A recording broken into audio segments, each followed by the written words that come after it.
नमस्कार बच्चों आज हम पढ़ रहे हैं शिक्षा निदेशालय राष्ट्रीय राजधानी क्षेत्र दिल्ली द्वारा भेजी जाने वाली वर्कशीट।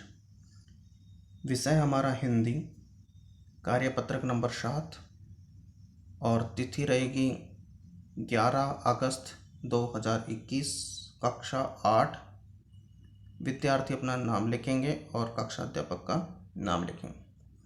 आज का जो हमारा वर्कशीट का विषय रहेगा वो हमारा दूसरा पाठ है, लाख की चूड़ियाँ, और इसके लेखक हैं कामतानाथ। चलिए बच्चों आज स्टार्ट करते हैं अपनी वर्कशीट। प्यारे बच्चों, आज हम अपनी पाठ्य पुस्तक पसंद के पाठ लाख की चूड़ियाँ लेखक कामतानाथ का अगला भाग पढ़ेंगे। कहानी को आप एक बार में अपनी पुस्तक से पूरा भी पढ़ सकते हैं। यानी हम अपनी पुस्तक में जैसे पाठ पढ़ रहे थे लाख की चूड़ियाँ, वहाँ पर हमने बदलू काका की कहानियाँ सुनी थी। वो बदलू काका की कहानियाँ और कामतानाथ के बीच की जो कहानियाँ वो आज हम यहाँ पर पढ़ रहे हैं। ये इसका दूसरा पार्ट होगा। कोई पहला पार्ट, उसका कुछ हिस्सा इन्होंने यहाँ पर लिख करके भेजा है गद्यांश के तौर पर।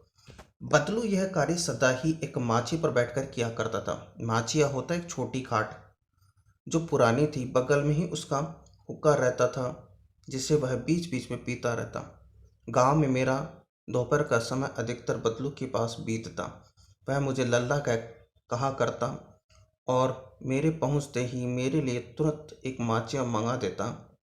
मैं घंटों बैठे बैठे उसे इस प्रकार चूड़ियाँ बनाता देखता रहता। लगभग रोज ही वह 4 से 6 जोड़े चूड़ियाँ बनाता। पूरा जूड़ा बना लेने पर वह उसे बेलन पर चढ़ा करके कुछ क्षण चुपचाप देखता रहता, मानो वह बेलन न होकर के किसी नववधु की कलाई हो। जैसा कि हमने पहले इस पाठ में पढ़ लिया कि ये काम वो अपने एक घर के बाहर एक चबूतरे के ऊपर उसने एक पेड़ के नीचे उसने एक माचिल रख रखा है। साइड में उसके एक हुक्का है, हुक्का पीता रहता है और वो हमेशा चूड़ियाँ बनाता रहता है। अब चूड़ियाँ पूरी बन जाने के बाद वो एक बेलन आकार की एक वो लकड़ी का कुछ बना हुआ है, उस पर वो उसको फिक्स करता। उसका फिक्स करते समय वो उसको बहुत बारीकी से देखता, जैसे उसको लगता है कि किसी नववधु नई नई बहू जो आई है उसकी कलाई हो और उसकी कलाई पर कितनी सुंदर लगेगी चूड़ियाँ और क्या सही से कलाई तक पहुँच पाती है। इस प्रकार से वो उसको निहारता रहता। बदलू मनिहार था। मनिहार का मतलब होता है जो लाख की चूड़ियाँ बनाता है उनको मनिहार कहते हैं, मनिहार है। चूड़ियाँ बनाना उसका पैतृक पेशा था। वास्तव में वह बहुत ही सुंदर चूड़ियाँ बनाता था। उसकी बनाई हुई चूड़ियों की खपत भी बहुत थी। उस गांव में तो सभी स्त्रियां उसकी बनाई हुई चूड़ियाँ पहनती थी। आसपास के गांव के लोग भी उसे चूड़ियाँ ले जाते थे, परंतु वह कभी चूड़ियों को पैसे से न बेचता था। उसका अभी तक वस्तु विनिमय का तरीका था। वस्तु विनिमय का मतलब होता है एक तो खरीदना और बेचना। विनिमय का होता है आदान प्रदान करने का तरीका। जैसे तो हम दुकान पे जाते हैं, कोई भी चीज़ हम पैसे में खरीदते हैं, लेकिन यहाँ पर वस्तु विनिमय का मतलब होता है कि आदान प्रदान। आप मुझे कुछ दोगे, मैं उसके बदले में कुछ दूंगा। तो इस प्रकार से उसका वस्तु विनिमय का जो तरीका था वो अलग था।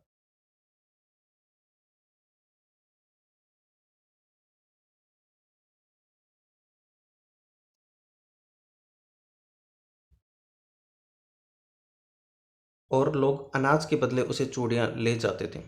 बदलू स्वभाव से बहुत सीधा था। अब वस्तु विनिमय का उनका तरीका था कि जो उससे खरीदना चाहते थे वो लोग अनाज देते थे, अनाज के बदले में बदलू उनको चूड़ियाँ देता था। बदलू का जो स्वभाव था वह बहुत ही सीधा था। मैंने कभी उसे किसी से झगड़ते हुए नहीं देखा। हाँ, शादी विवाह के अवसर पर वह अवश्य जिद पकड़ जाता था। जीवन भर चाहे कोई उससे मुक्त चूड़ियाँ ले जाए, परंतु विवाह के अवसर पर वह सारी कसर निकाल लेता था। हाँ, एक चीज़ उसके स्वभाव में वैसे झगड़ालूपन नहीं था, लेकिन जिद जरूर थी। अगर पूरे वर्ष भर या 1 वर्ष 2 वर्ष किसी के घर में उसकी बनाई हुई चूड़ियाँ गई हैं तो उसके पैसे नहीं लेता था। लेकिन अगर किसी के यहाँ शादी और शादी के लिए नवविवाहित जोड़े के लिए जो जोड़ा खरीदा जाता, चूड़े का जो जोड़ा खरीदा जाता, उसके अवसर पर वो अवश्य अपनी मन चाहे जो उसके मन में उसका एक पैसा हुआ करता था, एक उसका जो तरीका हुआ करता था, वो उनसे वसूला करता था। जीवन पर चाहे कोई उससे मुक्त चूड़ियां ले जाए, परंतु विवाह के अवसर पर वह सारी कसर निकाल लेता था। आखिर सुहाग के जोड़े का महत्व ही और होता है। मुझे याद है, मेरे मामा के यहाँ किसी लड़की के विवाह पर जरा सी बात बिगड़ गया था। फिर उसको मनाने में लोहे लग गई।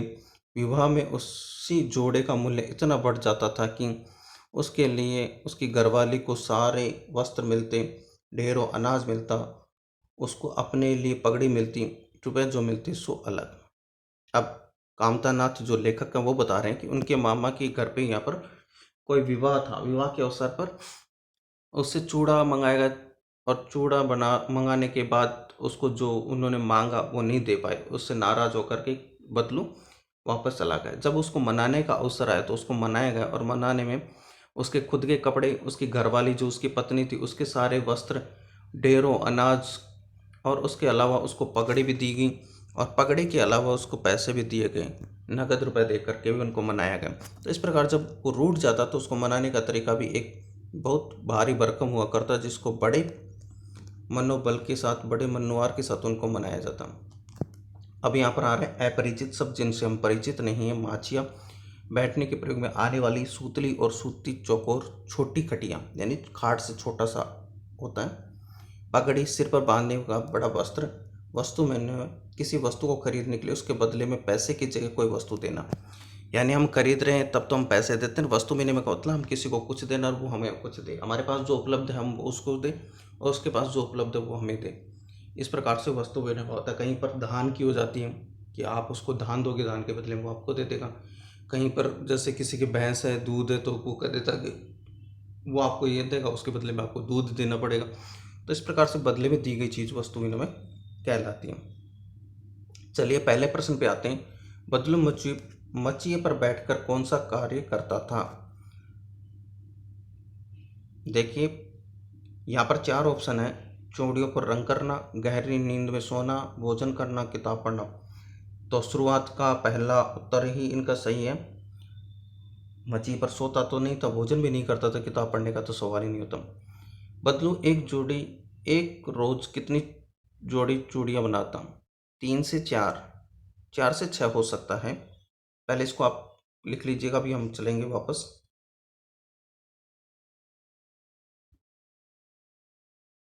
चूड़ियों पर चूड़ियों पर रंग करना 4 से 6 है शायद। दूसरे प्रश्न के उत्तर पे चलते हैं।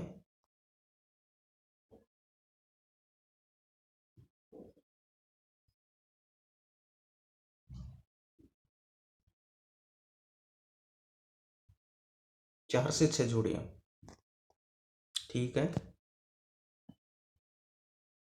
ये हो गए 4 से 6। चूड़ियों की कीमत चूड़ियों की ज़्यादा कीमत कब मिलती थी? शादी विवाह के समय।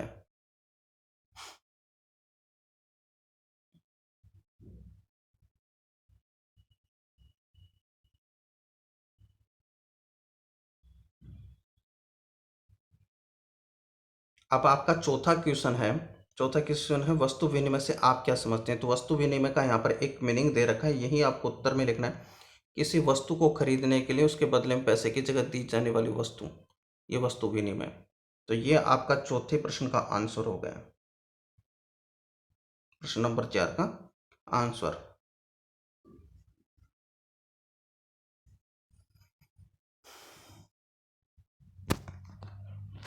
ठीक है, थोड़ा सा फास्ट करो बेटा, समय का अभाव है। समय को मद्देनजर रखते हुए हमें अपना काम फटाफट करना है। मैं चलता हूँ अगले प्रश्न की ओर। अब इनको मैं, ये लीजिएगा। अब है, उसको मनाने में लोहा लग जाता था। लोहे के भाव निकलता है। उसको मनाने में लोहा लग जाए से क्या भाव निकलता है? यानी उसको मनाना कठिन था।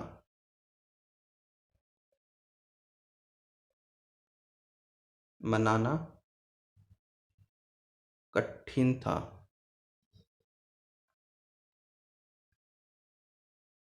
उसको मनाना कठिन था।